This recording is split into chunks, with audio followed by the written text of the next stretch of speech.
இந்த உலகத்தில் முக்கால்வாசி பேருக்கு தங்களை தானே சுத்தமாக பிடிக்கவே பிடிக்காது. ஆனால் முக்கால்வாசி டைமு நம்ம கூட தான் ஸ்பெண்ட் பண்ண போகிறோம். ரேண்டமாக போகிற ரோட்டில் எந்த பர்சனெலாம் கேளுங்க, உங்கள் லைஃப்பை இன்னொரு பர்சனோட சேஞ்ச் பண்ணிக்கலான்னு சொல்லும் போதே டக்குன்னு சேஞ்ச் பண்ணிடுவாங்க. அந்தளவுக்கு தான் மேலே தானே வெறுப்பில், அதாவது தன்னை பிடிக்காது, தன்னோட பாடி ஷேப்பை பிடிக்காது, தான் இருக்கிற சுச்சுவேஷன் பிடிக்காது, தான் இருக்கிற ஒர்க்கு பிடிக்காது, தான் பண்ணுற விஷயங்கள் பிடிக்காது, தான் பண்ணுறது தன்னை தானே சுத்தமாக பிடிக்காது. அடிமட்டத்து வரைக்கும் அவங்க அதிகமாக வெறுத்துக்கிட்டு இருப்பாங்க தன்னை தானே. அண்ட் இந்த வெறுப்பு வந்து எல்லாருக்கு கூடயுமே இருந்துக்கிட்டே இருக்கும். ஒரு நீங்கள் முழுசாக இல்லைனா கூட உங்கள் மைண்டில் ஏதோ ஒரு பார்ட் வந்து உங்களே சுத்தமாக ஹேட் பண்ணிக்கிட்டே இருக்கும். அதனால் நிறைய ஹர்ட்ஃபுல் பிஹேவியரும் உங்களுக்கு இருக்கும். லைக் நைட்டு லேட்டாக தூங்குறது, அண்ட் தென் டாக்ஸிக்கான பிஹேவியரில் இன்வால்வ் ஆகுது, டாக்ஸிக்கான பீப்புள் கூட ஜாயின் ஆகுது. Because some point of the, அதாவது சம் பார்ட் ஆஃப் த பிரெயினில் you hate yourself so much. So அதால் இந்த பீப்புளெலாம் வேணும். நிறைய பீப்புளு இந்தமாரி தங்களை தானே ஹேட் பண்ணுறதுக்கு காரணம் என்னென்னு பார்த்தீங்கன்னா, ஒரு ரீசன் வந்து சேஞ்ச் ஆகலான்றதுக்காக தான். ஃபார் எக்ஸாம்பிள், எனக்கு அந்த பாடி ஷேப் வந்து சுத்தமாக பிடிக்கல அப்படின்னு நான் சொல்லியிருந்தேன், நான் அதுலேருந்து சேஞ்ச் ஆகிடலாம்ல. ஏன்னா நான் ஒரு விஷயத்தை வெறுத்துட்டா அது எனக்கு திரும்பி வராதில்ல அப்படின்ற மாதிரி. அங்கே தான் செக்கே வருது, செக்மேட். ஏன்னா ஒரு யூனிவர்சல் லா இருக்குது. இதை மட்டும் நீங்கள் அண்டர்ஸ்டாண்ட் பண்ணிக்கிங்கன்னு வைங்களேன், வேறு எதுவுமே தேவையில்லை. இந்த லா ஆஃப் அட்ராக்ஷன், அசம்ஷனு, இசம்ஷனு எவன் சொல்கிறதையும் கேட்கணும் அவசியமே கிடையாது. இதுதான் என்னோடய ப்ரோக்ராம் வரும்போது ஃபஸ்ட்டு டீச் பண்ணுற டீச்சிங்கே, which is universe reflects your internal state. எந்த ஒரு காரணமே இல்லாமல் நீங்கள் ஸ்ட்ரெஸ்ஸாக ஃபீல் பண்ணிங்கன்னா, யூனிவர்ஸும் எந்த ஒரு காரணமே இல்லாமல் உங்களை ஸ்ட்ரெஸ்ஸாக ஃபீல் பண்ண வைக்கும். எந்த ஒரு காரணமே இல்லாமல் ஹாப்பியாக ஃபீல் பண்ணிங்கன்னா, இந்த யூனிவர்ஸ் எந்த ஒரு காரணமே இல்லாமல் உங்களை ஹாப்பியாக ஃபீல் பண்ண வைக்கும். நிறைய எக்ஸ்பீரியன்ஸ் பண்ணியிருப்பீங்க. நீங்கள் ஸ்ட்ரெஸ்ஸாக இருக்கும்போது இது வரைக்கும் ஸ்ட்ரெஸ்ஸே காசு பண்ணாத விஷயம்லாம் உங்களை ஸ்ட்ரெஸ் காசு பண்ணும். உங்களுக்கு பிடிச்ச பாட்டு தான் போகும், பிடிச்ச படம் தான் போகும், உங்களை சுற்றி இருக்க எல்லாமே உங்களுக்கு பிடிச்ச பீப்புள், நீங்கள் ட்ரீம் லைஃப் தான் வாழ்ந்துருப்பீங்க. பட் எல்லாமே உங்களுக்கு ஸ்ட்ரெஸ்ஸாகவே இருக்கும். பிகாஸ் நீங்கள் இன்டர்னலாக ஸ்ட்ரெஸ்ஸாக ஃபீல் பண்ணுறதுனால எக்ஸ்டர்னலாக அதுவே உங்களுக்கு கண்ணு ஃபுல்லாக தெரியுது. பட் இதுவே ஒரு ஹாப்பியாக இருந்து பாருங்களேன், வித்தவுட் எனி ரீசன். எல்லாமே சுற்றி தப்பாக தான் போகுது, but still you choose to be happy. இன்டர்னலாக எல்லாமே உங்கள் கண்ணுக்கு ஹாப்பியாக தெரியும். அண்ட் இந்த மோட்டோ தான் நான் அடிக்கடி யூஸ் பண்ணுவேன்.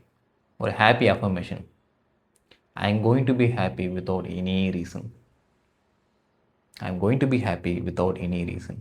ஸோ யூனிவர்ஸ் என்ன பண்ணும், எந்த ஒரு ரீசனுமே இல்லாமல் நான் ஹாப்பியாக ஃபீல் பண்ண வைக்கும். நீங்களுமே இதை யூஸ் பண்ணி பாருங்களேன். I am happy without any reason. அப்படியே யூனிவர்ஸ் பண்ண வைக்கும்.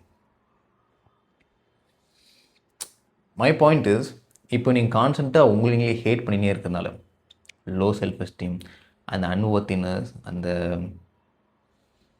ஐம் நாட் குட் எனஃப் அந்த ஃபீலிங்லே இருக்கும்போது எதுவுமே மாறாது. அந்த ஹேட்ஃபுல் ஃபீலிங்கே தான் இன்னும் கொஞ்சம் க்ரியேட் ஆகும். அந்த ஹேட்ஃபுல் பிஹேவியரே இன்னும் கொஞ்சம் அதிகமாகும். ஒரு பர்சன் தன்னோட பாடி வெயிட்டை ரொம்பவே ஹேட் பண்ணுறாருன்னா அந்த பிஹேவியர் நிறைய செய்வார். நீங்கள் பார்த்துருக்கீங்களா? அதிகமாக ஜங்க் ஃபுட்ஸ் சாப்பிடுவார். ஸோ அதிகமாக ஸ்ட்ரெஸ் ஆகும். அந்த அதிகமாக ஸ்ட்ரெஸ் ஆகிறதுக்கு அதிகமாக ஜங்க் ஃபுட்ஸ் சாப்பிடுவார். அந்த அதிகமாக ஜங்க் ஃபுட்ஸ் சாப்பிட்றனால அதிகமாக ஸ்ட்ரெஸ் ஆகுது. அந்த ஸ்ட்ரெஸ், ஸோ அந்த ஹேட்னால் இன்னும் கொஞ்சம் எல்லாமே அதிகமாக ஆகிட்டே இருக்கும். அதாவது எந்த ஒரு விஷயம் வேணால் ஹேட் பண்ணியிருக்கீங்களோ அந்த ஒரு விஷயத்தை நீங்களே அதிகமாக மேனிஃபெஸ்ட் பண்ணிகிட்டே இருப்பீங்க உங்கள்கிட்ட இருக்கிற ரியாலிட்டி மூலிமா. Because you wanted to feel the hate emotion. Hate emotion உங்கள் லைஃபுக்கு தேவை. அவ்வளோ அடிக்ட் ஆகிருக்கிறீங்க. அதை ஃபீல் பண்ணணுன்ட்டு. எனக்கு ஒரு ஃப்ரெண்டு இருந்தான். அன்றைக்கி ஒரு நாளைக்கு ரீல்ஸ் உட்காந்து பார்த்துருந்தான். அப்போ என்கிட்ட காமிச்சான், மச்சான் இவனை பாரு, இந்த க்ரியேட்டரை பார்த்ததில் எனக்கு பிடிக்கல, அவன் பேசுகிற ஸ்டைல் பாரு, என்னமோ தான் பிடிங்கின்ற மாரி ரொம்பவே இதுவாக பேசுகிறான், அவனை பார்த்தாலே காண்டாகுதுறான். நான் கேட்டதெல்லாம் ஒன்றே ஒன்று தான், அவனை சுத்தமாக பிடிக்கலன்ற, அப்புறம் என்னத்துக்கு அவனை ஃபாலோ பண்ணி வச்சுன்னு இருக்கிற? இல்லை கீழே நாட் இன்ட்ரெஸ்ட்னு ஒரு பட்டன் இருக்குது, கொடுத்தா அவன் ரீலே அவன் கண்ணு தெரியாது. போடா டே அப்படின்ட்டு போயிட்டான். பட் விஷயம் என்னென்னா, அவன் உள்ளுக்குள்ளே அவ்வளோ ஹேட் இருக்குது அவனுக்கு. அதை ஃபீல் பண்ணுறதுக்கு அந்த க்ரியேட்டர் அவனுக்கு தேவை. அந்த க்ரியேட்டரை ஒரு எக்ஸ்கியூஸாக சொல்லி அந்த ஹேட்டை ஃபீல் பண்ணிக்கிறான். பாரு இப்படிங்கிறான் பாரு, அப்படிங்கிறான் பாரு. சில பர்சன் பார்த்துருப்பீங்க, அந்த பர்சன் என்னை ரொம்ப ஹர்ட் பண்ணுறான், அந்த பர்சன் என்னை ரொம்ப ஹர்ட் பண்ணுறான், அவன் என்னை எவ்வளோ ஹர்ட் பண்ணுறான் தெரியுமா, இப்படி சொல்லி அந்த பர்சன் கூட தான் முக்கால்வாசி டைம் ஸ்பெண்ட் பண்ணினே இருப்பாங்க. அவன் கூட ஒட்டி உறவாடினே இருப்பாங்க. எனக்கு இதெல்லாம் பார்க்கும்போதே காண்டாகும். ஏன்டா அவன் தான் உனக்கு ஹர்ட் பண்ணுறான், நல்லாவே தெரியுது, அது என்கிட்டயும் சொல்கிறேன், அப்படி ஏன்டா அங்கே போகிற? ஏன்? பிகாஸ் அன்கான்ஷியஸ்லி அந்த ஹர்ட் எமோஷன் பிடிச்சிருக்கு. You want that more. Hate people, hurt people will hurt people. So இதான் அந்த கான்செப்டே. என்ன ஸ்டேட்டில் இருக்கீங்களோ அந்த விஷயத்தை அதிகமாக மேனிஃபெஸ்ட் பண்ணுவீங்க. If you are constantly in a love state, உங்களுக்கு உங்களே ரொம்பவே பிடிச்சிருக்குன்னு வைங்களேன், நீங்கள் என்ன பண்ணுவீங்க, அது வெளியே மேனிஃபெஸ்ட் ஆகும். ஹெல்த்தியான ஃபுட்டு சாப்பிடுவீங்க, ஜிம்முக்கு அதிகமாக நீங்கள் போவீங்க, ஹெல்த்தியான பீப்புளோட சரண்டர் ஆவீங்க, ஹெல்த்தியான என்விரான்மெண்ட்டில் இருப்பீங்க, மெடிடேஷன் பண்ணுவீங்க, all because you love your self so much. But இப்போ உங்கள் பாடியே உங்களுக்கு சுத்தமாக பிடிக்கலன்னா தென் அன்கான்ஷியஸாக அதை ஹர்ட் பண்ணிக்கிட்டே தான் இருப்பீங்க. உங்களே உங்களுக்கு பிடிக்கலன்னா அன்கான்ஷியஸாக உங்களை ஹர்ட் பண்ணுறதுக்கு என்னென்ன விஷயம் பண்ணணுமோ அதெல்லாம் பண்ணிகிட்டே தான் இருப்பீங்க. I hope you get this point. I hope இல்லை, I know you get this point. Okay, next எப்படி தான் ப்ரோ சேஞ்ச் பண்ணுறது? ஏன்னா நீங்கள் சொல்கிறத பார்த்தா அப்படியே அக்செப்ட் பண்ணிக்கணுன்ற மாரி சொல்கிறீங்க. நான் இப்படி இருக்கிறேன்னா, இந்த சுச்சுவேஷன் இப்படி இருக்குதா, ஹேட்லாம் பண்ணக்கூடாது, நான் அப்படியே இருந்துடணும் அப்படின்னு நான் சொல்ல வரல. ஃபஸ்ட்டு விஷயம் அக்செப்ட் பண்ணிக்கணும். நான் இந்த இடத்துல இருக்கிறேன், நான் இப்படி இருக்கிறேன், நான் இந்த சுச்சுவேஷனில் இருக்கிறேன்னு ஒரு கம்ப்ளீட்டான ஒரு அக்செப்டன்ஸ் மோடு போகணும். அதாவது ஒரு சரண்டர் மோடுக்கு. அதாவது நான் இப்படி இல்லைன்னு சொல்லக்கூடாது, நான் இதில் இருக்குன்னு சொல்லக்கூடாது.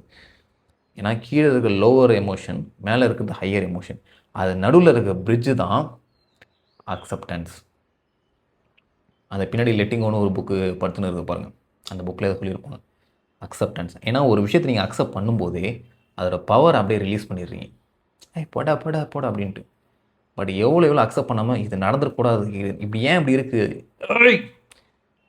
மோர் பவர் அதை இன்னுமே கொடுத்துட்டே இருப்பீங்க. ஃபஸ்ட்டு அந்த ஒரு அக்செப்டன்ஸ் மோட் வந்து ஷாக்க கோரன்னு அந்த மோடு வந்ததுக்கப்புறம் அங்கேருந்து நீங்கள் சேஞ்ச் ஆகிக்கலாம். அண்ட் இப்போ நீங்கள் க்ரியேட் பண்ணி வச்சுருக்கீங்க பார்த்தீங்களா ஒரு வேர்ஷன், அது வந்து நீங்கள் க்ரியேட் பண்ணதே கிடையாது. ஸோ முதல்ல உங்கள் மேலே நீங்களே காண்டாக இருக்கிறது நிறுத்தணும். நான் ஏன் இப்படி இருக்கேன், நான் ஏன் இப்படி பண்ணுறேன், எனக்கு பிடிக்கவே இல்லை, என்னை ஏன் இந்த ஹேபிட் நான் பண்ணக்கூடாதுன்னு தெரிஞ்சு நான் இதை பண்ணுறேன், இது பண்ணுறேன் விடுங்க. பிகாஸ் இது ஒன்றும் நீங்கள் சூஸ் பண்ண ஒரு வேர்ஷன் கிடையாது, இது ஆட்டோமேட்டிக்காக க்ரியேட் ஆன வேர்ஷன். உங்கள் அப்பா அம்மா மூலியமாகவும் சோஷியல் கண்டிஷனிங் மூலியமாகவும் நீங்கள் வளர்ந்த முறையில் அந்த வேர்ஷன் வந்து ஆட்டோமேட்டிக்காக க்ரியேட் ஆகிடுச்சு. அந்த வேர்ஷன் வந்து கொஞ்சம் ஸ்ட்ராங்காக ஆகிடுச்சு. ஸோ அதை க்யூர் பண்ணணுன்னா, லைக் புது வேர்ஷன் க்ரியேட் பண்ணால் கொஞ்சம் டைம் எடுக்கணும், கொஞ்சம் பேஷண்ட்டாக தான் இருக்கணும் உங்கள் மேலே நீங்களே. பட் ஒவ்வொரு தடையும் உங்கள் மேலே பஞ்சிங் பேக் குத்தின்னு வைங்களேன், இன்னும் கொஞ்சம் தான் மோசமாகிட்டே இருக்கும். அந்த ஒரு வயல் வழி க்ரியேட் பண்ணுறது தான், ஒரு இடம் ஃபுல்லாக புல்லாகவே இருக்குன்னு வைங்களேன், ஒரு இடத்துல மட்டும் நீங்கள் நடந்து போயினே இருந்தீங்கன்னா அந்த இடத்துல புல் வளர்றது நிறுத்திடும். நீங்கள் டெய்லி நடக்க அந்த இடமே ஒரு குழியாக மாறிடும், ரோடு மாரி. ஸோ எத்தனை தடவை நீங்கள் அந்த புல் மேலே நடந்தாலும் ஆட்டோமேட்டிக்காக அந்த ரோடுக்குள்ளே நீங்கள் வந்துடுவீங்க, அந்த பாதைக்குள்ளே. அதே மாதிரி தான் இப்போ உங்களுக்கு நடந்துகிட்டு இருக்கும். ஸோ அந்த டென்ஷன் ஆகிறத முதல்ல நிறுத்துங்க. அப்படி முதல்ல நிறுத்துங்க, உங்கள் மேலே நீங்களே அந்த கோவத்தை காட்டுறது. ஏன்னா செல்ஃபு வேறு, வேர்ஷன் வேறு. உங்களோட செல்ஃப் இருக்குது பார்த்தீங்களா, அதாவது அந்த பியூர் கான்ஷியஸ்னஸ், அந்த ஒரு ஆத்மன், அந்த ஸ்பிரிச்சுவலாக சொல்லுவாங்களே அந்த ஒரு ஹையர் பவர், அது எப்போதுமே சேமாக கான்ஸ்டண்ட்டாக இருந்துக்கிட்டே தான் இருக்குது. பட் நீங்கள் சூஸ் பண்ணுற வேர்ஷன் தான் தப்பு. ஏன்னா இப்போ இங்கே போர்டு கூட இருக்குது, நான் உங்களுக்கு எக்ஸ்பிளைன் பண்ணி காமிக்கிறது. இதுக்கு முன்னாடி கன்றாவே சில விஷயத்தை எழுதி வச்சுருக்கிறேன், அதை முதல்ல எரேஸ் பண்ணிவிட்டு அப்புறம் நான் ஃப்ரெஷ்ஷாக இருக்கிறத காமிக்கிறேன். போர்டில் எக்ஸ்பிளைன் பண்ணி ரொம்ப நாள் ஆகுதுல்ல. ஏன் நான் போர்டில் எக்ஸ்பிளைன் பண்ண மாட்டேன்னா, இங்கே பின்னாடி இந்த ஜன்னல் இருக்குது. ஸோ பகல் நேரத்தில் இது ரொம்பவே வெளிச்சமாக இருக்கும், அண்ட் நைட் நேரத்தில் ஃபுல்லாகவே இந்த கோர்ஸ் வீடியோ தான் நான் எடுத்து கிடப்பேன். அதால் போர்டை வச்சு எக்ஸ்பிளைன் பண்ணுறது ரொம்ப கஷ்டமாக இருக்குது. அண்ட் இந்த ரூமில் பாருங்களேன், முக்கால்வாசி ஜன்னலாக தான் இருக்கும். எரிச்சலாகுது எனக்கு. ஏன்னா ஒரு ஜன்னல் இருந்தால் சரின்ட்டு இந்தமாரி ஒரு பெட்ஷீட்டை போட்டு நான் மறைச்சிருவேன். ரூம் ஃபுல்லாகவே ஜன்னலாக தான் நடா பண்ணுவேன் நான். எல்லாத்துக்கும் ஆங்கர் மாட்டி அதை என்ன சொல்லுவாங்க, அது ஏதோ போடணும். ஓகே, பிங்க் கலர் இங்கே நான் பிங்க் கலர் தான் போட்டுக்கிறேன், அதே யூஸ் பண்ணுறேன். Self ocean. ஆக்சுவலி ஸ்பைடர்மேன் படத்துக்கு போகிறேன் இன்றைக்கி 30ஆம் தேதி. எனக்கு மூவிஸ்னால் ரொம்ப பிடிக்கும். இந்த தியேட்ரு, நான் காலேஜ் படிக்கும்போது பார்த்தீங்கன்னா ஏஎம்ஜிஎனில் படித்தேன். அதாவது மீனம்பாக்கத்தில் இருக்கும், நான் ஊரப்பாக்கத்தில் இருந்தேன். ட்ரெயினில் தான் போவேன். அப்போது நடுவில் குரோம்பேட் ஸ்டேஷனில் நிற்கும், அங்கே வெற்றி தேட்டர் இருக்கும். அங்கே வந்து ஏதாவது ஒரு படம் போச்சுன்னு வைங்களேன், டேரெக்டாக உள்ளே போயிடும் காலேஜை கட் அடிச்சுட்டு. அதாவது தனியாக படம் பார்த்துட்டு எப்படின்னா 1 மணிக்கு நான் காலேஜ் கிளம்புவேன், அப்புறம் படம் பார்த்துட்டு அது முடிக்கிறது 5 மணி ஆகிடும். அப்படி காலேஜ் முடிச்சுட்டு வர மாதிரியே வீட்டுக்கு வந்துடுவேன் ஒரு அட்டெண்டன்ஸை போட்டு. ஸோ அப்போ வந்து எனக்கு காலேஜ் ரொம்பவே ஃப்ரஸ்ட்ரேஷனாக இருக்கும், ரொம்பவே தனியாக இருப்பேன். அது ரொம்பவே பெயின்ஃபுல்லாக இருக்கும், ஏன்டா வாழ்க்கையை வாழ்கிற மாதிரி இருக்கும். அண்ட் அப்போலாம் அந்த மூவி தேட்டர் தான் எனக்கு கொஞ்சம் ஒரு மாதிரி ஒரு பீஸ்ஃபுல் கொடுத்துச்சு. அதாவது இந்த எமோஷனில் இருந்துட்டு கொஞ்சம் ஒரு 3 hours 4 hours வந்துட்டு ஒரு ரிலாக்ஸேஷன் கொடுத்துச்சு. அண்ட் இப்போவே அது ஒரு மாதிரி அடிக்ட் ஆகிடுச்சு. எப்போலாம் ஒரு நெகட்டிவ் எமோஷன் ஃபீல் பண்ணணும், ஓடி போய் அந்த தேட்டரில் போய் உட்காந்துக்கிறது. ஏன்னா இது வரைக்குமே அந்த தேட்டருக்கே நான் ஒரு 50,000 கொடுத்துருவோம்ல. இங்கே நான் சென்னைக்கு வந்து 7 ஸ்க்ரீன் சினிமாவில். ஆனால் ஆக்சுவலாக அந்த அடிக்ஷனே அப்படி தான் உருவாகுது. ஒரு அன்கம்ஃபர்டபுளாக எமோஷன் நம்மளால் ஃபீல் பண்ண முடியாதனால அதை கொஞ்ச நேரம் ஆஃப் பண்ணி வைக்கிறதுக்கு ஒரு எக்ஸ்டர்னல் திங்ஸ் போகும். மேபி பீப்புள், இல்லை cigarettes, tea, any type of ஒரு external things. So over the period of the time அது இல்லாமல் நம்ம வாழ முடியாத அளவுக்கு அது மாறி போயிடும். இப்போ யாரா ஒன்று இதெல்லாம் கேட்டேன், பொண்டாட்டி சிறப்பாக அடிச்ச கதெல்லாம் யார் கேட்டா? எனக்கு புரியுது. But coming back to the point, இதுதான் அந்த செல்ஃபு. இது வந்து எப்போதுமே கான்ஸ்டண்ட்டாக ஒரே மாதிரி இருந்துக்கிட்டே இருக்கும். மேபி இதை நீங்கள் சப்கான்ஷியஸ் மைண்டை கூட நீங்கள் எடுத்துக்கலாம். நிறைய பேர் சொல்லுவாங்க, அப்புறம் என்னோட சப்கான்ஷியஸ் மைண்டை வந்துட்டு எனக்கே ஆப்போசிட்டாக இருக்காது, நான் பவரை வேஸ்ட் பண்ணிட்டேன், இப்படி பண்ணிட்டேன் அப்படி பண்ணிட்டேன். நோ, சப்கான்ஷியஸ் மைண்டு வந்துட்டு லைக் அது வந்து ஒரு கம்ப்ளீட்டாக ஒரு எஸ்மேன் மாரி. அதுக்குள்ளே நீங்கள் என்ன ஐடியாவை போடுறீங்களோ அதுதான் சப்கான்ஷியஸ் மைண்ட் நிறைவேற்றி வைக்கும். சப்கான்ஷியஸ் மைண்டே தப்புன்னு கிடையாது, அதில் நீங்கள் போட்ட ஐடியா தான் தப்பு. சப்கான்ஷியஸ் மைண்டை குறை சொல்லாதீங்க, நீங்கள் சூஸ் பண்ண வேர்ஷனை தான் குறை சொல்லணும். நிறைய பீப்புள் இன்னொரு கம்ப்ளைண்ட் பண்ணுறது என்னென்னா, அப்புறம் நான் கன்சிஸ்டண்ட்டாகவே இல்லை, நான் எதுலையுமே தகுதியே இல்லை, எதுவுமே நான் பண்ண மாட்டேன். பட் நோ, இந்த உலகத்தில் 8 பில்லியன் பீப்புளும் டெய்லி லைஃப்பில் கன்சிஸ்டண்ட்டாக இருந்துகிட்டே தான் இருக்கீங்க. இல்லைன்னு மட்டும் சொல்லாதீங்க. ஏன்னா இப்போ நீங்கள் சூஸ் பண்ண வேர்ஷன் வந்து ஒரு பேடான வேர்ஷன் இருக்கலாம். அந்த வேர்ஷன் வந்துட்டு டெய்லியும் ஜங்க் ஃபுட் சாப்பிட்றது தான் அதோட வேல்யூ. அந்த ஜங்க் ஃபுட் சாப்பிட்றதுல நீங்கள் கன்சிஸ்டண்ட்டாக இல்லை, டெய்லியும் டைம் வேஸ்ட் பண்ணுற விஷயத்தில் கன்சிஸ்டண்ட்டாக இல்லை, டெய்லியுமே கரெக்டாக ப்ரொகாஸ்டினேட் பண்ணல கன்சிஸ்டண்ட்டாக, ஒரு நாள் கூட விடாமல், டெய்லியுமே ஜிம்மை ஸ்கிப் பண்ணல அதுவும் கன்சிஸ்டண்ட்டாக, டெய்லியுமே ஒரு விஷயத்தை ஸ்டார்ட் பண்ணிட்டு குவிட் பண்ணுறது இல்லை, இதெல்லாம் நீங்கள் கன்சிஸ்டண்ட்டாக பண்ணுறீங்களா இல்லையா? ஆமாவா இல்லையா? Of course S. விச் மீன்ஸ் அந்த கன்சிஸ்டன்ஸோட எபிலிட்டி உங்கள்கிட்ட இருக்குது. ஸோ அடுத்த தடவை யாருமே என்கிட்ட வந்து சொல்லாதீங்க, அப்புறம் நான் கன்சிஸ்டண்ட்டாக இல்லை. Everybody is consistent. பட் உங்களோட அந்த வேர்ஷனுக்கு ஏற்ற மாதிரி கன்சிஸ்டண்ட்டாக இருக்கிறீங்க. இதுக்கு ஏற்ற மாதிரி கன்சிஸ்டண்ட்டாக, அதாவது இதுக்கு அடிமையாக இருக்கிறீங்க. ஒன்ஸ் உங்களோட வேர்ஷனை சேஞ்ச் பண்ணதுக்கப்புறம், இன்னொரு வேர்ஷன் புதுசாக சேஞ்ச் பண்ணதுக்கப்புறம், அந்த வேர்ஷனுக்கான ஹேபிட்ஸ் உங்களுக்கு எல்லாமே ரொம்பவே கன்சிஸ்டண்ட்டாக மாறிடும். இப்போ ஃபார் எக்ஸாம்பிள், இப்போ நான் சூஸ் பண்ணிக்கிற வேர்ஷனில் நான் ஆட்டோமேட்டிக்காகவே டெய்லியுமே வீடியோ போட ஆரம்பிச்சிடுவேன். எனக்கு ஐடியா இருக்குதோ இல்லையோ, பிடிக்கலையோ, லைக் அதாவது ஒரு ஃபன் எக்ஸ்பீரியன்ஸ் மாதிரி ஆகிடுச்சு எனக்கு. வீடியோ க்ரியேட் பண்ணுறது, அப்புறம் கிளைண்ட்ஸை பார்க்குறது, அப்புறம் ஒர்க் பண்ணுறது, அப்புறம் ஒர்க் அவுட் பண்ணுறது, இந்தமாரி விஷயம் வந்து எனக்கு ரொம்பவே கன்சிஸ்டன்ட் ஆகிடுச்சு. ஏன்னா அந்த வேர்ஷன் நான் இருக்கிறதுனால. இப்போது நீங்கள் பண்ண வேண்டியதெல்லாம், உங்களை திட்டுறது, உங்களை அசிங்கப்படுறது, உங்கள் மேலே ரொம்பவே கோவப்படுறதுக்கு இல்லை. முதல்ல நார்மல் ஆகிட்டு, நான் இருக்கிற வேர்ஷன் இப்படி இருக்குது, அதை சூஸ் பண்ணால் போதும். காம் டவுன் ஆகணும். ஓகே, உங்கள்கிட்ட நீங்களே ஒரு கிரேஸ் கொடுத்துக்கோங்க. அதான் நான் 3rd பாயிண்ட்டில் சொல்கிறேன். பட் ஃபர்ஸ்ட் பாயிண்ட்டில் இந்த அக்செப்ட் பண்ணிவிட்டு, ஓகே இது நான் க்ரியேட் பண்ண வேர்ஷனில், யாரோ ஒருத்தன் க்ரியேட் பண்ண வேர்ஷனில் இப்போ நான் லீவ் பண்ணிகிட்டு இருக்கேன். ஒன்ஸ் அந்த வேர்ஷனை சேஞ்ச் பண்ணதுக்கப்புறம் மஜாவாக இருக்கலாம். அண்ட் 2வது பாயிண்ட்டு இஸ் சேஞ்ச். இங்கே தான் நம்ம ஆக்சுவலாக சேஞ்சே பண்ண போகிறோம். அதுக்கு முன்னாடி ஒரு சின்ன பிலீஃப் நீங்கள் மாற்றணும், சேஞ்ச் இஸ் குட் அப்படின்னு. நிறைய பீப்புள் சேஞ்சே ஆக மாட்டாங்க. ஏன்னா சேஞ்ச் ஆனால் ஒரு ப்ராப்ளம் க்ரியேட் ஆகும், சேஞ்ச் ஆனால் பேடான விஷயம் நடக்கும். அதால் மோஸ்ட் பீப்புள் சேமாக பண்ணினுக்கிற விஷயத்தை பண்ணிகிட்டே இருப்பாங்க, கம்ஃபர்ட்டில் இருந்துகிட்டே இருப்பாங்க. ஃபார் எக்ஸாம்பிள் நீங்கள் திடீர்னு நாளைக்கு எழுந்து வீடியோ போடுறீங்கன்னு வைங்களேன், அது ரொம்ப கஷ்டமான விஷயம். அந்த விஷயத்தில் நீங்கள் சேஞ்ச் பண்ணுறீங்க. சேஞ்ச் பண்ணும்போதே அது அவுட்கம் வந்துட்டு அன்பிரடிக்டபிளாக மாறுது. மேபி அந்த வீடியோ போட்டு நீங்கள் ஃபெயில் ஆகலாம், பாஸ் ஆகலாம், இது வேணாலும் நடக்கலாம். ஸோ நீங்கள் இருக்கிற இடம் கம்ஃபர்ட்டாக இருக்குது, பட் சேஞ்ச் ஆகி அந்த இடத்துல போகும்போது அது ரொம்ப அன்கம்ஃபர்டபுளாக இருக்குது. ஸோ நம்ம ஆட்டோமேட்டிக்காக நம்ம மைண்டு என்ன பண்ணும், ஃபெமிலியாரிட்டி தான் சூஸ் பண்ணணும், சேஃப்டி தான் சூஸ் பண்ணணும். ஓகே, சேஞ்சுன்றது பேடு, வேணாம் இங்கேயே உட்காந்துடலாம். ஸோ நீங்கள் என்ன பண்ணணும், உங்கள் மைண்டுக்கு சேஞ்சுன்றது நல்ல விஷயன்றத புரிய வைக்கணும். அதுக்கு நீங்கள் அந்த விஷயத்தை பிலீவ் பண்ணணும். Change is always good.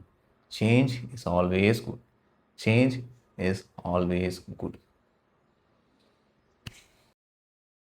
Next courage. அக்செப்டன்ஸுக்கு மேலே இருக்கிறது தான் கரேஜ். ஏன்னா அக்செப்டன்ஸ் வந்து உங்களோட மிடில் ஸ்டேஜில் போட்டுரும். பட் கரேஜ் தான் கீழே இருந்து உங்களை மேலே கொண்டு போகுமே. இது வரைக்குமே நீங்கள் நினச்சி ஒரு விஷயத்த பண்ணாமல் இருக்கிறதுக்கு காரணம் வந்துட்டு பயம்தான். அது மட்டும்தான். ஏன்னா எல்லாருக்குமே என்ன பண்ணணுன்ற ஒவ்வொரு விஷயமே பர்ஃபெக்டாக தெரியும். பட் அந்த விஷயம் பண்ணால் நமக்கு ரிசல்ட் கிடைக்காம போயிடுமோ, அசிங்கப்பட்டுருவோமோ, நம்ம குட் எனாஃபாக இல்லாமல் அதுமாரி ஆகிடுவோன்றது காரணமாக வச்சு பண்ணாமலே இருந்துக்கிட்டே இருப்பாங்க. ஏன்னா மோஸ்ட் பீப்புள் ஒரு விஷயத்தை பண்ணுறதுக்கு முன்னாடி இந்த ஒரு 4-5 பிலீஃப் இந்த பிலீஃபில் மட்டும் அவங்க பிளாக் ஆகி இருப்பாங்க. நீங்களும் பிளாக் ஆகிருக்கீங்கன்னா இந்த பிலீஃபில் தான் இருப்பீங்க. ஏன்னா நான் கன்ஸ்டண்ட்டாக இது வரைக்கும் அந்த 400, 500 குரூப் கோச்சிங்கில் பார்த்து, ப்ரைவேட் கோச்சிங்கில் பார்த்தது எல்லாமே இந்த பிலீஃபில் தான் ஸ்டக் ஆகி நிற்பாங்க. First is I am not good enough, I am not worthy enough, I don't deserve this, I am not best at this, I will fail at this. ஆட்டோமேட்டிக்காக என்ன ஆகும், இந்த பிலீஃப் இருக்கிறதுனால நீங்கள் இப்போ இந்த விஷயத்த பண்ணவே மாட்டீங்க. அண்ட் எப்போதுமே ஒரு பாசிபிலிட்டியில் உட்காந்துக்கிட்டே இருப்பீங்க. ப்ரோ நான் இன்னும் என்கிட்ட போதுமான டைம் இல்லை, போதுமான நாலேஜ் இல்லை, போதுமான எக்யூப்மெண்ட்ஸ் இல்லை, போதுமான நெட்வொர்க் இல்லை, போதுமான இது இல்லை, போதுமானது இல்லை, போதுமானது இல்லை, போதுமானது இல்லைன்னு கடைசி வரைக்குமே அவங்க நினச்சி வச்சுக்கிற விஷயத்த பண்ண மாட்டாங்க. அந்த டிஜிட்டல் மார்க்கெட்டிங் கோர்ஸ், அந்த ஜாபுக்கு அப்ளை பண்ணிட்டு எதுவுமே பண்ண மாட்டாங்க. பிகாஸ் இதெல்லாம் எதுவுமே இல்லாமல் அந்த விஷயத்தை அவங்க பண்ணுறாங்கன்னு வைங்களேன், டேரெக்டாக போய் நான் பண்ணுறேன்னு பண்ணாங்க வைங்களேன், அங்கே ஃபெயிலியருக்குன்னு ஒரு பாசிபிலிட்டி இருக்குது. அதான் ரியாலிட்டி. நீங்கள் பண்ணிங்கன்னா ஒன்று ஜெயிப்பீங்க, இல்லை தோப்பீங்க. அது வந்து உங்களை ரொம்பவே ஹர்ட் பண்ணும், மாணவரையாக ஹர்ட் பண்ணும் உங்களுக்கு. அதை உங்களால் தாங்கிக்கவே முடியாது. அதாவது மோஸ்ட் ஆஃப் த பீப்புள் வந்து அந்த அவுட்கமுக்கு தான் ரொம்பவே பயந்து இருப்பாங்க. ஏன்னா ஃபார் எக்ஸாம்பிள் உங்களோட 100% நீங்கள் கொடுக்குறீங்க, 100% கொடுத்தோம் அதில் நீங்கள் ஃபெயில் ஆகிட்டீங்கன்னு வைங்களேன், இருக்கிறதுலே அதிகமாக ஹர்ட் ஆகும். ஸோ அதனால தான் கான்ஸ்டன்டாக பீப்புள் வந்து இந்த எக்ஸ்கியூஸை யூஸ் பண்ணி இருப்பாங்க. எனக்கு வந்து டைம் இல்லை, என்கிட்ட இது இல்லை, லைக் இப்போ வந்து என்கிட்ட ப்ராப்பரான எக்யூப்மெண்ட் இல்லை. அதனால தான் இப்போ என்னோடய கோர்ஸ் கூட நான் க்ரியேட் பண்ணுறேன்ல, அந்த கான்ஸ்டன்ட்டாக எனக்கு ஒரு மைண்ட் செட் இருக்கும். லைக் வாட் இஃப் இந்த கோர்ஸ் வந்துட்டு நிறைய பேர் கிரிட்டிசைஸ் பண்ணிட்டாங்கன்னா, இந்த கோர்ஸ் வந்து நான் எக்ஸ்பெக்ட் பண்ண மாதிரி நல்லா இல்லாமல் போயிடுச்சுன்னா, ஒருவேளை இந்த கோர்ஸ் வந்துட்டு கரெக்டாக ப்ரொமோட் ஆகாமல் போயிடுச்சுன்னா, ஒருவேளை இந்த மைண்டில் அந்த ஒர்ஸ்ட் கேஸ் சினாரியோ இமேஜின் பண்ணிக்கிட்டே இருப்பேன். அண்ட் அதேமாரி ஒவ்வொரு தடவையும் என்னோட அந்த 100% கொடுக்கவே மாட்டேன். லைக் ஒரு 70%, ஒரு 80% எப்போதுமே கொடுத்துட்டே இருப்பேன்.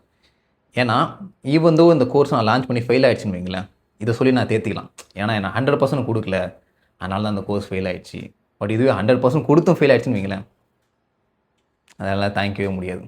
இப்போ நீங்கள் டெவலப் பண்ண வேண்டிய பிலீஃப் என்னென்னா, like I'm always good enough, I'm always ready for this, and I'm always worthy for this, and always deserve this thing.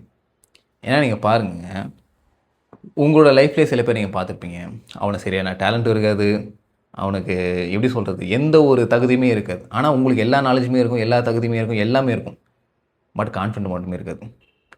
அவனுக்கு கான்ஃபிடென்ட் மட்டுமே இருக்கும். ஸோ உங்களுக்கு கிடைக்க வேண்டிய ஆப்பர்ச்சுனிட்டி அவனுக்கு எல்லாமே கிடைச்சிரும். ஏன்னா அவனுக்கு இருக்கிற அந்த ஒரே ஒரு பிலீஃப் மட்டும்தான், like I am good enough, I am worthy for this, I absolutely deserve this. அந்த உள்ளே இருக்கிற அந்த இன்டர்னல் பிலீஃப் மட்டும்தான், பிலீஃப் மட்டும். பொதுவாக பெரிய வேர்ல்டில் நீங்கள் பாருங்களேன், ஃபார் எக்ஸாம்பிள் நீங்கள் ட்ரம்ப்பை பாருங்கள், இருக்கிறதுலே the most evilest person in this world. அந்த எப்ஸ்டைன் ஃபைலில் பார்த்துருப்பீங்க, அதில் பண்ண ஒரு சம்பவத்தெல்லாம் நீங்கள் பார்த்துருப்பீங்க. பட் எப்படி is richest man in this world and இந்த யுனைடெட் ஸ்டேட், இந்த கிரேட் அமெரிக்கா, அதுலேயுமே அவர் பிரசிடெண்ட்டு, அதுவும் 2 தடவை. இப்படி அந்த இன்டர்னல் பிலீஃப் மட்டும்தான். ஏன்னா நிறைய பேர் நினச்சிக்கிறாங்க நான் நல்லவனாக இருந்தால் மட்டுமே போதும், எனக்கு நல்லது நினைக்கும் அப்படின்ட்டு. நொட்டுவாங்க. இன்டர்னல் பிலீஃப் மட்டும்தான் இருக்கிறதுலே ரொம்பவே முக்கியமான விஷயமே. அண்ட் இப்போது for example water melon star, இப்போ நிறைய பேர் அந்த மாதிரி தான் சும்மா ஏதோ பண்ணிவிட்டு அந்த சினி ஃபீல்டுக்குள்ளே வந்துடுவாங்க. அது அன்ஃபேரான விஷயந்தான், அது நடக்கக்கூடாத விஷயந்தான். பட் ஸ்டில் அந்த இன்டர்னல் பிலீஃப், யார் அவங்க என்ன சொன்னாலும் பரவாயில்ல, யார் அவங்கள அசிங்கப்படுத்தினாலும் பரவாயில்ல, அவங்கள பொறுத்த வரைக்கும் they are good enough, they are the best in this world, they are the greatest in this world. தான் அந்த ஒரு கான்ஸ்டண்ட்டாக அந்த ஒரு அடமெண்ட்டில் இருந்துகிட்டே இருக்கு. பட் நீங்கள் அதர் எண்டில் என்னன்னா, நான் சின்னதாக ஒரு இடத்துல ஃபெயிலியர் ஆகிட்டேன், நான் சின்னதாக ஒரு இடத்துல தப்பு பண்ணிட்டேன், சின்னதாக இப்படி நடந்துச்சுன்ட்டு நான் வந்து ஒரு குட் இனஃப் பர்சன் கிடையாது, நான் வந்து இப்படி இது கிடையாது. ஏன்னா நானுமே அந்தமாரி ஒரு பர்சன் தான். ஏன்னா சைல்டுஹுட்டில் இருந்துகிட்டே நான் அந்தமாரி ஒரு கேட்டகரியான பர்சன் தான். எப்போதுமே ஒரு தாழ்வு மனப்பான்மை எனக்கு இருந்துகிட்டே இருக்கும். எங்களோட ஃபேமிலியே அப்படி தான். நீங்கள் என் தம்பிக்கிட்ட கேட்டு பார்த்தீங்கன்னா கூட, நானாக கூட கொஞ்சமாக சேஞ்ச் ஆகிட்டேன். என் தம்பி வந்து அவனோட ஸ்டேட் என்னன்னு பார்த்தீங்கன்னா, என்னது அது, லைக் எப்போதுமே அவனுக்கு நல்ல விஷயமே நடக்காது. அதெல்லாம் நான் யுவராஜ், அந்த பிலீஃப் முதல்ல உங்களுக்கு அப்சல்யூட்டாக வேணும். லைக் ஐ ஆம் குட் எனஃப். நான் முன்னாடி சொன்ன மாதிரி தான், நீங்கள் என்ன இன்டர்னல் ஃபீலிங்கில் இருக்கீங்களோ அது அப்படியே ரிஃப்ளெக்ட் ஆகும் வெளியே. அந்த லாஸ்ட் பாயிண்ட் இஸ் கிரேஸ் தான். ஏன்னா என்றைக்கு உங்ககிட்ட நீங்களே கடைசியாக ஒரு கிரேஸ் கொடுத்துக்கிட்டீங்க. ஃபார் எக்ஸாம்பிள் உங்ககிட்ட நீங்களே ஒரு விஷயத்தை ஃபாலோ பண்ணுவீங்கன்னு ஒரு சத்தியம் பண்ணியிருப்பீங்க, அதை ஃபாலோ பண்ணாமல் மீறி இருப்பீங்க ஏதோ ஒரு சுச்சுவேஷனால். எத்தனை தடவை இட்ஸ் ஓகே அப்படி நீங்கள் சொல்லியிருப்பீங்க? It's okay. Most of the people வந்து அவங்களே ஹர்ட் பண்ணிப்பாங்க. நீ ஏன் இந்த விஷயத்த பண்ணல, நீ ஏன் இப்படி இருக்கு, நீ ஏன் இப்படி கான்ஸ்டண்ட்டாக ஹர்ட் பண்ணியிருப்பாங்க. பண்ண பண்ண பண்ண பண்ண ஏன்னா உங்களோட ஓல்டர் வெர்ஷனுக்கு அதுதான் தேவையே. ஏன்னா அந்த more you hurt yourself, அந்த எமோஷனை வச்சு இன்னும் கொஞ்சம் உங்கள் ஓல்டர் வெர்ஷன்லேயே சர்வ் ஆகினே இருக்கலாம். ஸோ பண்ணலைன்னா, பண்ணாலும் தப்பு பண்ணாலும் இட்ஸ் ஓகே அப்படின்னு அந்த வேர்ஷனில் நீங்கள் ஸ்டே ஆகின்னு இருந்தால் மட்டுமே போதும். It's completely okay. ஏன்னா இப்போ இதுவே கம்ப்ளீட்டாக உங்களுக்கு ஒரு புதுசான விஷயம். என் வீடியோஸ் எல்லாம் நீங்கள் லேர்ன் பண்ணியிருப்பீங்க, இல்லை நிறைய இங்கிலீஷ் வீடியோவில் பார்த்து நீங்கள் லேர்ன் பண்ணியிருப்பீங்க. இப்போ திடீர்னு லைக் வச்சா கொடுமை அடித்தா மொட்டை இன்றைக்கே மாற்றி நாளைக்கே சேஞ்ச் பண்ணணும் நீங்கள் இறங்கினீங்க வைங்களேன், நீங்கள் மேலே போனதை விட அந்த பரமபாத்தில் ஒரு பாம்பு இருக்குமே, அதுமாரி கடிச்ச மாரி சீக்கிரமாக வந்து நீங்கள் இறங்கிடுவீங்க. ஸோ அந்த கிரேஸ் முதல்ல கொடுத்துக்கணும். இட்ஸ் ஓகே, இல்லை கீழே போனாலும் இட்ஸ் ஓகே அப்படின்றது. அண்ட் உங்களோட வின்ஸை வந்து நீங்கள் அதிகமாக கவுண்ட் பண்ணணும். உங்கள்கிட்ட இருக்கிற பாசிட்டிவ் வந்து நீங்கள் அதிகமாக நோட் பண்ணணும். இந்தமாரி செல்ஃப் டிஸ்ட்ரக்டிங் அந்த ஒரு ஹேட்டிங் ஹேபிட் இருக்கிறதுனாலேயே கான்ஸ்டண்ட்டாக உங்களோட ஃபெயிலியர்ஸு அண்ட் உங்கள்கிட்ட இருக்க இன்செக்யூரிட்டி மட்டும்தான் நீங்கள் அதிகமாக நோட் பண்ணிகிட்டே இருப்பீங்களே. இப்போது இவனுக்குமே அதுதான் எப்போதுமே. லைக் இப்போ வந்துட்டு ஓவராலாகவே பார்த்தா இவன் ஒரு குட் லுக்கிங் கை தான். பட் எப்போதுமே அவன்கிட்ட இருக்க ஒரு நெகட்டிவ் மட்டும்தான் ஃபோக்கஸ் பண்ணுவோம். லைக் என் மூக்கில் வந்துட்டு அந்த ஓரத்தில் ஒரு பிம்பிள் இருக்குது, என் கண்ணு ரெட்டாக இருக்குது, எனக்கு முடி கொட்டுதுன்ட்டு. ஏன்னா அவனை லைக் அவனுக்கு ரொம்ப லோ செல்ஃப் எஸ்டீமாக இருக்கிறதுனால அவனோட என்டையர் ரியாலிட்டியை பார்த்து அதை கன்ஃபார்ம் பண்ணிகிட்டே இருக்கான், இப்படி தான். பட் என்றைக்காவது ஒரு நாளைக்காவது ஏன் அவரேஜ் உன் பாசிட்டிவ் நோட்டீஸ் பண்ணி பார்த்துக்கிறியா? லைக் நம்ம பார்க்க இது நல்லாயிருக்கும், என்றைக்காவது ஒரு நாளைக்காவது அப்படி ஒரு சைடு இருக்கான்னு கேட்குறான். அதான் அந்த அளவுக்கு அந்த லோ செல்ஃப் எஸ்டீம் இருக்கிறதுனால அந்த என்டையர் ரியாலிட்டியே அதை மட்டும்தான் அவன் ஃபோக்கஸ் பண்ணானே. இப்போ கூடமே லைஃப்பில் ஏதோ நிறைய விஷயத்தில் வின் பண்ணிகிட்டே இருப்பான், ஆனால் அதெல்லாம் ஃபோக்கஸ் பண்ணவே மாட்டான். அதை தோத்துட்டோமா, எடு புடி ஃபோக்கஸ் பண்ணு பார்த்தியா நான் ஃபெயிலியர் அப்படின்னு அதை ஃபோக்கஸ் பண்ணி இருப்பான். ஸோ கான்ஸ்டண்ட்டாக உங்களோட வின்னில் ஃபோக்கஸ் பண்ணுங்கள், அண்ட் தென் பாசிட்டிவில் ஃபோக்கஸ் பண்ணி வாங்க. Because wherever the attention goes the energy flows. நான் எப்போதுமே கான்ஸ்டண்ட்டாக இருக்கிற பாசிட்டிவ்ஸ் அண்ட் இருக்கிற வின்ஸை மட்டுமே எதை நோட்டீஸ் பண்ணினே இருப்பேன். அண்ட் அதுதான் இந்த வின்னர் எஃபெக்ட் சொல்லுவாங்க. The more you win, the more you get the dopamine, the more dopamine. அந்த விஷயம் இன்னும் கொஞ்சம் உங்களுக்கு மோட்டிவேஷன் கொடுக்கும். அகைன் வின் ஆகிட்டே இருப்பீங்க. இப்போ நான் சொல்கிற விஷயம் கூட ஏதாவது உங்கள் காதில் ஊஞ்சி வராச்சு, எதுவுமே ஓடாது. ஏன்னா அந்த ஸ்டேட்லேயே இல்லை, கேட்குற ஸ்டேட்லேயே இல்லை. அவன் இந்த ஸ்டேட்டில் இருந்தால் மட்டும்தான் அவனுக்கு கேட்குமே. எனிவேஸ் ஓகே, அப்படியே நாங்கள் ஸ்பைடர்மேன் படத்துக்கு போகிறோம். இது வரைக்கும் புரிஞ்சிருந்தால் சரி தான், கரெக்டாக இருந்தால் புரோட்டா மொட்டா.